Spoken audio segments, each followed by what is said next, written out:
bumagsak talaga katawan. Diabetic po kayo. Itong ano, tumaas na yung sugar ko ngayon ano eh. Diabetic na po yan. Tandaan nyo, kahit wala kayong frozen shoulder, pag diabetic kayo, biglaan yan. Biglaan yung pag-opo. Kasi malalaman mo yan sa balat. Yung para siyang... Kasi may kaibigan akong... Halos kababata ko lang din. Matanda pa nga ako ng mga 2 taon eh. Lahi kasi nila. Lahi sila ng diabetic. Dati bilog na bilog ang katawan nun. Ganyan no. Ngayon. Ganyan katawan. Oo. Talagang lulusong talaga yung ano. Yung ganyan siya, maliit pa yan sa akin. Maliit pa yan. Kasi nagbubuhat ako dati. Malaki pa nga yung katawan. Malaki pa nga yung tiyan ng kaibigan ko eh. Talagang ano. Bigla siyang ano. Yung may... Yung diabetic bigla kang mga ngayaya. Tapos parang ang kintab ng mukha mo. Pero okay ka naman. Pero hindi mo mawari na bigla kang gumaganon. Dahil sa blood circulation yun. Tapos, minsan kasi, pag nagaganon ka na, tatamarin ka na. Hindi ka makapag-workout. Kaya yung mga muscle mo, patak. Ganun ang mangyayari sa'yo. Tapos yung pawis mo, minsan putol-putol. Hindi mo mawari. Basta, yung pawis mo, malalaki. Para kang tutuyuin yung ano. Pero, makaka-recover ka rin naman. Paano makaka-recover? I-try mo talaga ano, alisin mo yung mga prito-prito, walking ka lang, mas madalas ka sa ano, gulay ang ulam mo. Yung kanin mo, kung kumakain ka ng kanin, half price lang, di baling malakas ka sa ulam. Mataas ang sugar content ng kanin. Taas ng sugar mo, di ba? Yung kanin, simple lang yan na matabang, pero ang sugar content yan mataas. Oo, baka malakas ka sa kanin, baka akala mo, baka sa inyo, kumain na ba si Utoy o kumain na? 2 plato nga kinain, busog na busog yun. Pero hindi siya tumataba. Lalo tumataas yung sugar niya, lalo siyang matutuyo. Pero ang sagot nga dyan, tandaan nyo, manood kayo ng mga vlogger na doktor. Ini-encourage ko kayo talaga, manood kayo sa mga vlogger na doktor para yung magiging ano nyo, yung mga magiging daily routine nyo. Hindi na kayo magpa-hospital kasi doktor na yung kausap nyo sa ano eh. Yung mga topic nila, base root, itatype mo na kung ano yung nararamdaman mo, kung ano yung lumalabas sa mga blood chem mo, kung anong gagawin pag tumaas ang SGPT, SGOT. Papaawis ng balat ng check up. Hindi ka na papacheck up kasi ang dami ng vlogger ng doktor eh. Pwede rin kayo magpa-check up kasi for ano naman yun, medical purposes. Kumbaga, reseta, hindi naman kayo makakabili ng gamot na wala reseta eh. Yun ang ano nyo. Kumbaga, pero may knowledge na kayo. Hindi na kayo ligaw kung ano yung ano. Kasi, katulad yan, di ba, si Doc William, di ba, doktor yan. Maraming vlogger na doktor, so ini-encourage ko kayo, lalo yung may mga blood problem. Ito kasi hindi ordinaryong pilay yung sa kanya. Blood problem yan. Diabetic ka, hindi naman pilay yan eh. Tapos, diabetic person, sa doktor ko rin nalaman, 90% ng diabetic person or matataas ang sugar, pinibisita ng mga frozen shoulder. Tapos, aggressive yan sila. Mga 1 buwan lang, 2 buwan, super frozen na kagad, pakat na kagad. Yun ang pinapatulog niya ito eh. Ang ano pa niyan, sobrang kirot. Pag kung kailan matutulog ka na. Totoo yun, master. Para kang, alam mo parang kinukot-kot yung buto mo ng mga langgam. Gano'n ng kirot sa loob. Sa loob na loob, hindi sa mga ganito. Sa loob na loob, tapos katagalan, magra-radiate na yung pagkilos mo para may maigisi ng muscle dito. Pag inuunat mo, magaganon ka na. Minsan ngalay ng makurot. Kailangan talaga yung isahan lang. Ganon din naman, araw-araw kayo nagdudusa. Ilang buwan na ito? Inaabot na ng taon to, master eh. Inabot na ng taon? Oo. Last year, master, nagpa-schedule ako rito, kaso nag-December, puli po kayo. Kaya wala akong Ito yun, ngayon binago ko na, linggo-linggo na lang. Kasi nadala na ako eh, yung iba kasing mga OFW sabihin, July 30, nandito, master, pauwi kami ha. Hindi. Pag umuwi na kayo ng Pilipinas, saka tumawag. Kasi minsan, pag uwi nyo ng Pilipinas, merong piyesta pala rin sa inyo, birthday pala ng mama nyo. Ngayon, hindi kayo mapupunta. Yung schedule ko na yung nasisira. Kaya pagka, hindi rin ako pwede magpa-walk-in. Kasi pag nagpa-walk-in ako, patong-patong kayo dyan, Yung hindi mahilot, magtatampo. Ayoko mangyari. Kailangan, yung binok ko sa maghapon, ubos ko kayo sa maghapon. Hindi yung ibigay ko yung location ko, tapos patong-patong kayo dyan. Malagutok pa. Matigas siya. Ito rin, no? Puro ano na siya.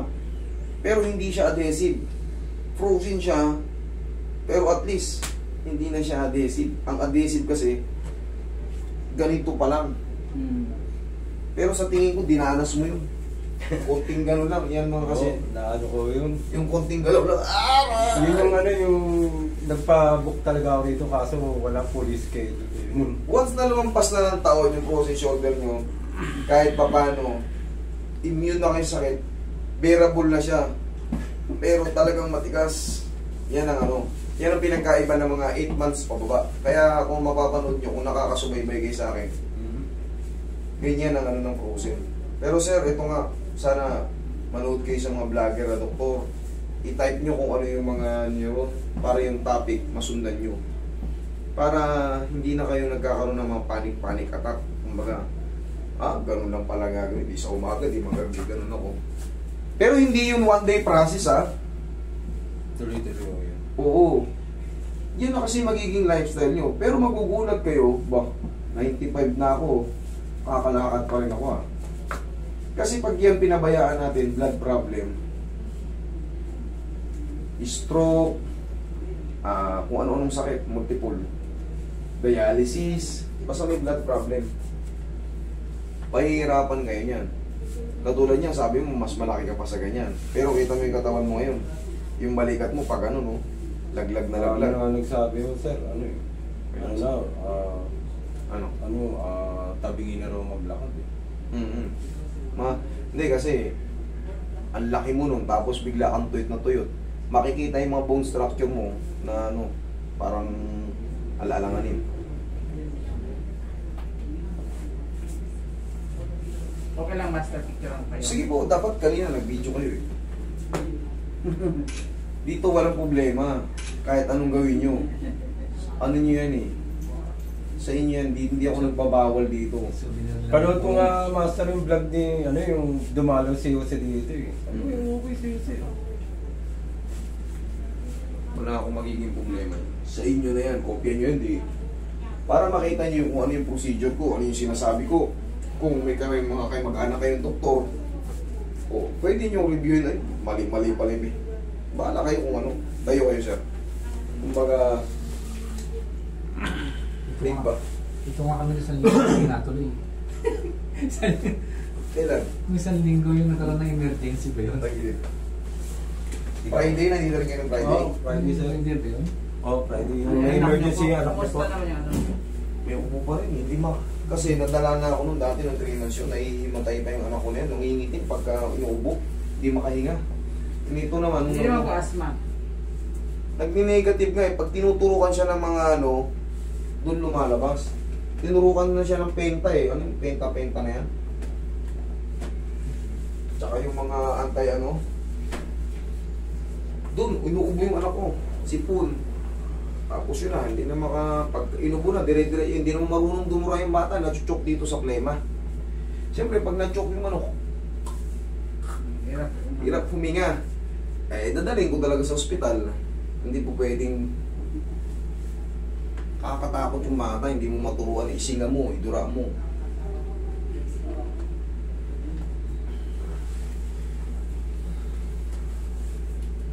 Sir, saan ka ba malakas? Nagiinom ko ba? Tapa ka?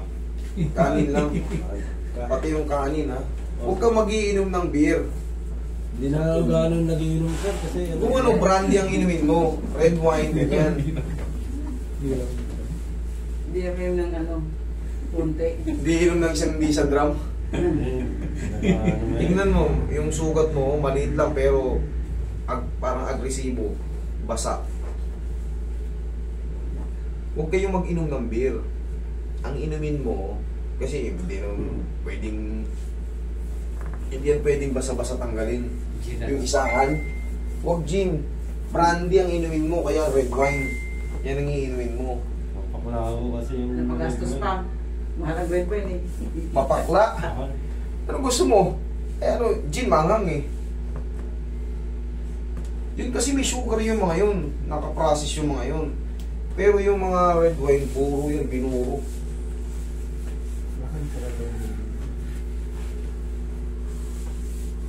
Yung mga oak, taas din ang ano niyan, calories niyan. Ayan, mahilig yan sa ko. Kaya sinabihan na ano, bawal. Sige. Alam niyo yung coke? Yung isang bote nun, isang ano yun, isang baso yung asukal nun.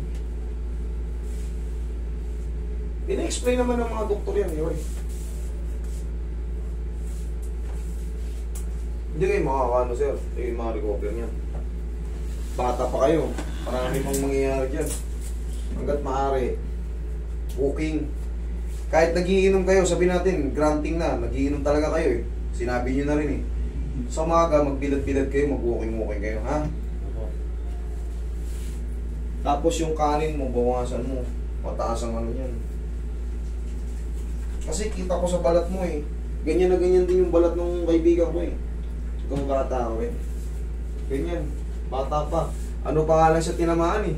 20 ano lang. Pagkatapos na namin ng high school.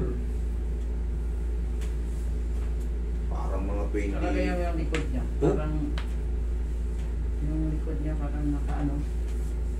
Lahi kasi. Upa. Trud-trud. Wala. Proportion naman eh. Wag magtaka lang kayo kung di proportion, kung sa kabilang malaki, sa kabilang hindi. Proportion naman. Ibig sabihin, bone structure niyan.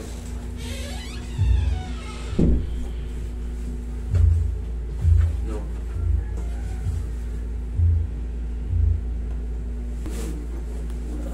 Mataas din yung cholesterol ko eh. Tihaya ka, sir.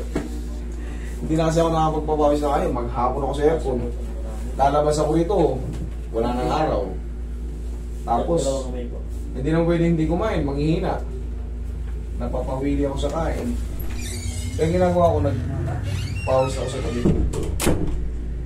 Mas mahirap magpapawis sa gabi, sir. Oo, tsagaan lang. Okay, inhale. Exhale.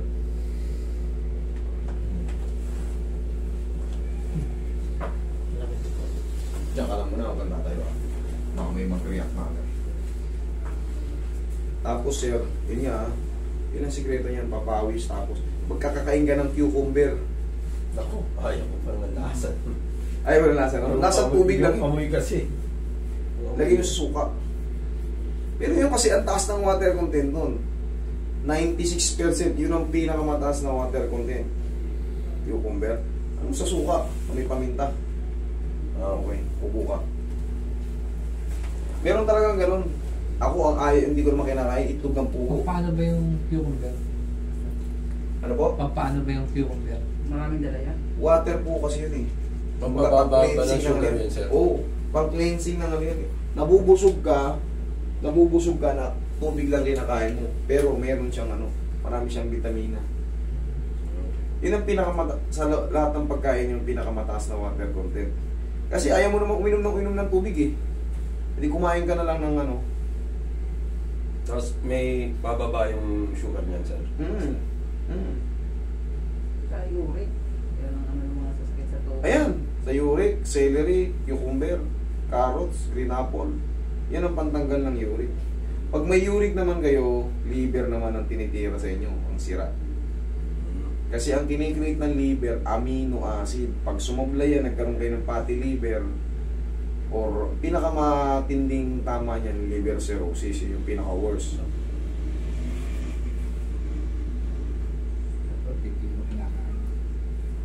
May ano ka rin? Taas nila. Pili nga tayo ng cucumber daw. Oo, lagay nyo sa Si mama nga, ayaw naman yun. Ayaw ko rin kasi yung amoy kasi niya. Hindi. Mamili lang Hindi ako kayo, maano. amoy o gumaling kayo. Yung amoy niya kasi. Para ako nahihilo sa amoy niya. Meron Sa talagang alak, ganun. hindi ka na ano. Ano kaya? Sarap. Masarap yung alak. Sa alak. Tapos may pulutan, ang laman loob. Ay, isaw. Nako. Di bukas pagising mo, masakit yung mga joint mo. Ay, di sir, maswerte mga kainuman, di ako mahilig mapulutan. Ano lang talaga ako. Inom lang talaga ako. Pero bawas-bawas ka sa mga beer. Mm. Bawas ka sa beer. Mas maganda inumin mo kung talagang uminom, hindi mo maiwasan brandy. Brandy o kaya red wine. Mga Alfonso, sir. Tignan mo kung brand yan. Alam ko yung brand yan eh.